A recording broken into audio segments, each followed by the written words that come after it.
Versatile in nature होता है carbon.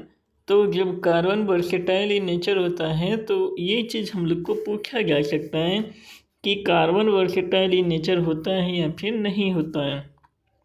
और फिर जब हम लोग इसमें आगे बढ़ेंगे तो यहाँ पे पूछ रहा है कोवैलेंट बॉन्ड। और कोवैलेंट बॉन्ड जो होता है वो बहुत ही वीक बॉन्ड होता है। इस बात को हम लोग को याद रखना है। और जब हम लोग इसमें आगे बढ़ेंगे तो हम लोग को ये पता चलेगा कि high melting point and boiling point होता है इसका आयोनिक बॉन्ड का, और जो कि ये मोल्टेन स्टेट में पाए जाते हैं। ये इलेक्ट्रिसिटी कंडक्ट करते हैं। अगर हम लोग देखेंगे तो आयोनिक बॉन्ड जो होता है वो इलेक्ट्रिसिटी कंडक्ट करता है कब, जब ये मोल्टेन स्टेट में होते हैं तब। तो इस बात को भी हम लोग को पूछे जा सकते हैं। और यहाँ पे देखिए, यहाँ पे ये जो लिखा हुआ है acetic acid, chloroform, ethanol, methanol, तो ये चीज़ हम लोग को पूछे जा सकते हैं। और यहाँ पे देखिए, यहाँ पे क्या कह रहा है, गेन और लॉस ऑफ इलेक्ट्रॉन्स क्या कहलाता है। तो यहाँ पे देख लीजिए, पहला क्या होता है, it could gain the 4 electrons forming C4 minus ions but it would be difficult. ये डिफ़िकल्ट हो जाता है। और या फिर यहाँ पे हम लोग इसको 4 इलेक्ट्रॉन दे भी नहीं सकते हैं, क्योंकि ये बहुत ही ज़्यादा पावर लगेगा इसके न्यूक्लियस को। ये 4 इलेक्ट्रॉन ज़्यादा आ जाएगा तो उसको रखने के लिए, तो इसलिए कार्बन कार्बन बॉन्ड बनाता है। तो ये डबल बॉन्ड वाला बना गया और ये ट्रिपल बॉन्ड वाला बना गया। तो इसे हम लोग क्या कहते हैं, एन कहते हैं। इसको क्या कहते हैं, इन कहते हैं। और इसको क्या कहते हैं, वाई यानी आइन कहते हैं। तो यही चीज़ हम लोग को यहाँ पे दिया हुआ है। अब यहाँ पे देखिए, यहाँ पे फिगर में डॉट स्ट्रक्चर बना के दिखाया गया है कि यहाँ पे ऐसे तीन तीन डॉट दे देंगे, फिर इसको मिला देंगे तो ये बन गया क्या, हम लोग का नाइट्रोजन का कोवेलेंट बॉन्ड। ऐसे ही ऑक्सीजन का बॉन्ड हो गया, और ऐसे ही H का हो गया। यहाँ पे H के पास कितना वैलेंसी होता है, तो दो होता है। तो एक होता है, तो एक इसका वाला हो गया, एक इसका वाला हो गया। ये ऐसे करके ले लेगा और ये ऐसे करके ले लेगा, तो ये यहाँ पे हम लोग का क्या बॉन्ड बन गया। और जब हम लोग इसमें और आगे बढ़ेंगे तो यहाँ पे देखिए, यहाँ पे मीथेन का स्ट्रक्चर दिया गया है कार्बन का। तो यहाँ पे मान लीजिए ये कार्बन हो गया ऐसे करके। अब इसमें हम लोग एक एक हाइड्रोजन लगा देंगे सभी जगह पे इसके। तो ये हम लोग का क्या हो जाएगा, ये बॉन्ड बन गया, ये बॉन्ड बन गया, ये बॉन्ड बन गया, ये बॉन्ड बन गया, और फिर ये वाला हम लोग का अंतिम में ऐसे करके बन गया। तो ये हम लोग का क्या हो गया, मीथेन हो गया। अब जब हम लोग इसमें आगे बढ़ेंगे तो यही मैं बात कर रहा था कि वर्सेटाइल इन नेचर, ये कार्बन का बात कर रहा था मैं, कि यहाँ पे देखिए यूनिक एबिलिटी होता है बॉन्ड फॉर्मेशन करने का कार्बन का, जो कि हम लोग का क्या करता है, यानी कि बहुत बड़ा कार्बन कार्बन का बॉन्ड बनाया जा सकता है। ये चीज़ हम लोग को इसमें बताया गया है। और जब हम लोग इसमें आगे बढ़ेंगे तो यहाँ पे देखिए इलेक्ट्रॉन डॉट स्ट्रक्चर किसका दिखा रहा है, इथेन का दिखा रहा है। तो 2 कार्बन आ गया। अब इसका ये देखिए ऐसे करके आ गया इन दोनों के लिए, फिर इसके लिए 3 4, फिर इसके लिए 1 2 3 4। अब इसका एक आ गया हाइड्रोजन, इसका एक आ गया हाइड्रोजन, इसका एक आ गया हाइड्रोजन, इसका एक हाइड्रोजन आ गया, इसका एक हाइड्रोजन आ गया, इसका एक हाइड्रोजन आ गया।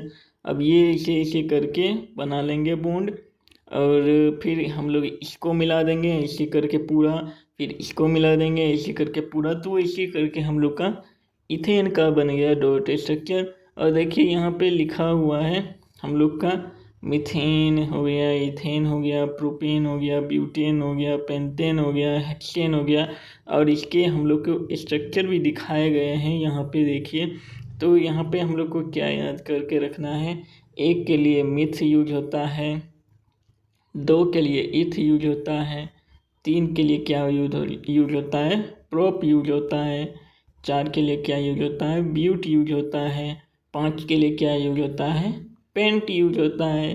तो इसी चीज़ को हम लोग को याद करके रखना है। और फिर यहाँ पे देखिए बेंजीन का स्ट्रक्चर बनाया हुआ है, तो ये चीज़ भी हम लोग को एग्जाम में पूछे जा सकते हैं। जैसे कि बेंजीन का मैं स्ट्रक्चर बना करके दिखाता हूँ, 1 2 3।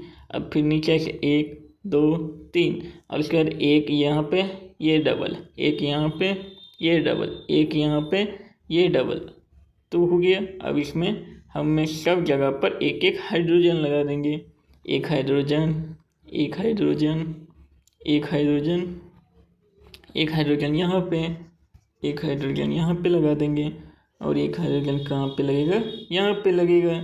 तो ऐसे ही करके हम लोग का ये बेंजीन का स्ट्रक्चर बन गया। और एक और होता है बेंजीन का स्ट्रक्चर, ऐसे करके होता है, ऐसे करके एक बेंजीन का स्ट्रक्चर होता है। या फिर आप लोग ऐसे भी कर सकते हैं, एक डालेंगे इधर, फिर एक छोड़ देंगे, फिर इधर डालेंगे, फिर एक छोड़ देंगे, फिर एक डालेंगे। तो ऐसे भी करके हम लोग बेंजीन का स्ट्रक्चर बना सकते हैं। और यहाँ पे देखिए हम लोग का फंक्शनल ग्रुप आ गया। फंक्शनल ग्रुप में कैसे हो गया, तो पहला अल्कोहल दिया हुआ है, फिर अल्डिहाइड दिया हुआ है, फिर कीटोन दिया हुआ है, फिर कार्बोक्सिलिक एसिड दिया हुआ है।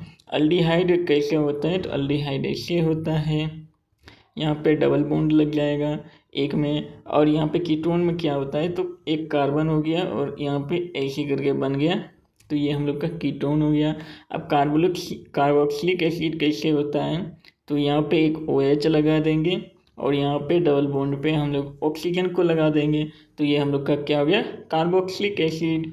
तो ऐसे ही करके हम लोग को पूछे जा सकते हैं, जो बताइए इसमें से कौन सा कीटोन है, कौन सा एल्डिहाइड है, या फिर कौन सा अल्कोहल है। फिर मैं जब इसमें आगे बढ़ूँगा तो आप लोग को दिख रहा होगा कि यहाँ पे नोमेनक्लेचर ऑफ कार्बन हो रहा है, तो यहाँ पे हम लोग को ये पूछे जा सकते हैं कि नोमेनक्लेचर ऑफ कार्बन के बारे में बताइए। तो हम वहाँ पे 1 2 3 4 चारों पॉइंट वहाँ पे लिख के आ सकते हैं। तो यहाँ पे पहला क्या कह रहा है कि carbon having 3 carbon compounds name propane, ये वाला पूछा जा सकता है। फिर इसके आगे वाले क्वेश्चन, फिर उसके बाद ये वाले क्वेश्चन प्रोपेन वाले, प्रोपीन वाले, और उसके बाद प्रोपाइन वाले। तो ये चीज़ हम लोग को पूछे जा सकते हैं। अब यहाँ पे देखिए हम लोग को बना करके दिखाया गया है स्ट्रक्चर कि प्रोपेन का कैसे बना रहा है, ब्रोमोप्रोपेन का कैसे बना रहा है। तो ये हम लोग का हेलोजेंस हो गया। हेलोजेंस में क्या आता है, तो उसमें प्रीफिक्स लग जाता है क्लोरो और ब्रोमो करके। तो यहाँ पे कौन कौन से आते हैं, क्लोरीन आता है, ब्रोमीन आता है, फ्लोरीन आता है, और जो भी हम लोग के एक्स ग्रुप में आ जाते हैं, यानी कि हेलोजन को हम लोग एक्स से डिनोट करते हैं, जैसे कि क्लोरीन, ब्रोमीन, फ्लोरीन, ऐसे ही करके इसमें आ जाते हैं। और अल्कोहल के लिए देखिए इसे बनाया गया है। तो यहाँ पे 3 कार्बन लेकर के हम लोग को बना करके सारे में दिखाए गए हैं कि कैसे कैसे हम लोग के बॉन्ड को फॉर्मेशन करना है। अब जब हम लोग इसमें आगे बढ़ेंगे तो यहाँ पे देखिए chemical properties of carbon compounds पूछे जा रहे हैं। तो जिसमें कंबशन होता है, कंबशन मतलब क्या होता है, जलना। तो यानी कि यहाँ पे जलाया जा रहा है, तो कार्बन को O2 के साथ रिएक्ट करके हम लोग CO2 बनाते हैं। इसमें हम लोग का हीट भी रिलीज होता है, साथ में लाइट भी रिलीज होता है, और ऐसे ही करके इसमें और सारे लिखे गए हैं। और फिर जब हम लोग इसमें आगे बढ़ेंगे तो यहाँ पे ऑक्सीडेशन हम लोग के पूछे जा सकते हैं कि ऑक्सीडेशन बताइए कैसे होते हैं। तो यहाँ पे अल्कलाइल KMnO4 या फिर एसिडिफाइड K2Cr2O7, और उसको जब हम लोग हीट करते हैं तो यहाँ पे जब हम लोग इथेनॉल को हीट कर रहे हैं अल्कलाइन KMnO4 के साथ में, तो हम लोग को क्या मिल रहा है, CH3COOH, यानी कि एसिटिक एसिड मिल रहा है, यानी कि कार्बोक्सिलिक एसिड मिल रहा है। तो ये चीज़ भी हम लोग को पूछे जा सकते हैं कि हम लोग को बताइए कौन सा एसिड मिलेगा, या फिर कौन सा हम लोग को इसमें कैटलिस्ट यूज करना है, जैसे कि एल्कलीन KMnO4 है, या फिर हम लोग का K2Cr2O7 है। तो ये चीज़ हम लोग को पूछे जा सकते हैं। उसके बाद एडिशन रिएक्शन में हम लोग को ये वाला हम लोग को बनाने के लिए दे सकता है कि कार्बन को जब हम लोग ऐसे वाला जब कार्बन रहेगा तो ये क्या हो गया, इसका अगर हम लोग नेमिंग करेंगे तो यहाँ पे EEN यानी कि इन वाला आ जाएगा, और 2 कार्बन है तो इथमिथ। मिथ इथ यानी कि इथीन वाला हो गया। तो इथीन को जो है हम लोग रिएक्ट करा रहे हैं निकेल के कैटलिस्ट के प्रेजेंट में, और यहाँ पे नीचे में H2 लगा हुआ है। तो ये देखिए इसको क्या कर रहा है, तोड़ दे रहा है और इसको एन बना दे रहा है। तो यहाँ पे इथेन बन जा रहा है। तो ये चीज़ हम लोग को पूछे जा सकते हैं। अब जब सब्स्टिट्यूशन ऑफ रिएक्शन वाले में आ गए तो यहाँ पे देखिए क्लोरोफॉर्म बना रहा है। जब हम लोग CH4 मीथेन को जब हम लोग Cl2 से रिएक्ट कराएंगे तो यहाँ पे क्लोरोफॉर्म बना रहा है और साथ में HCl ये भी बना रहा है। लेकिन ये किस में बना रहा है, तो प्रेजेंस ऑफ सनलाइट। इस बात को हम लोग को याद करके रखना है कि प्रेजेंस ऑफ सनलाइट भी होना चाहिए।